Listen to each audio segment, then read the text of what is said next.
नमस्कार गाववाल्यांनो, तुमचं स्वागत असं आमच्या यूट्यूब चॅनलवर सावतांची लेक दुर्वा आणि आईच्या मिनी ब्लॉगमध्ये। आज मी तुमका आमच्या घरातला नवीन मेंबर आमच्या घरात जो दाखल झालेलो आहे तो दाखवणार आहे। बघा किती सुंदर दिसता ना आमचा नवीन मेंबर। त्या मेंबराक घेऊन आम्ही बघा देवळात लावून देवळातले पुजारी काका आणि माझा घो वाईस त्यांना मदत करत आहार घालू। आणि ह्यो माझा भाव सुद्धा करता। वर्षभरात देवाकडे कधी हात जोडणार नाही तो आता बघा कशी गाडीची पूजा करत आहा। अशा प्रकारे गाडीभोवती फेरे घालून त्यांना आपली गाडीची पूजा केलेली आहे।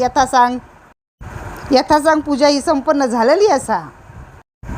त्याच्यानंतर बघा आमच्या घरातलो तो आमचा बारको चिबुकलो त्याचा काय भलताच चालला होता।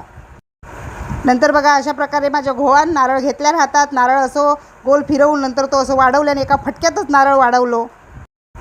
अशा प्रकारे पुजारी काकांनी आपली मनोभावे त्या गाडीची यथासांग पूजा करून आमका वैते गुळ आणि खोबऱ्याचा प्रसाद आमच्या हातावर टेकवल्याने।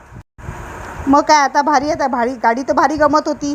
घरातल्या सगळ्या मंडळींनी अगदी बसान त्याच्यावरनं मार फोटो काढल्याने। आणि माझा व्हिडिओ काढूच्या टायमाकच त्यांचा मोबाईल बंद झालो होतो। ही बघा माझी वहिनी भारी पोज देताना बघा सगळ्यांका गोळा करून आता गाडीवर बसून फोटो काढतो। मी पण वाईस जरा मुराडलंय, सेल्फी बिल्फी घेतलंय आणि अशा प्रकारे आम्ही आमच्या गाडीवर फोटो काढला। चला मग पुन्हा भेटूया, बाय बाय।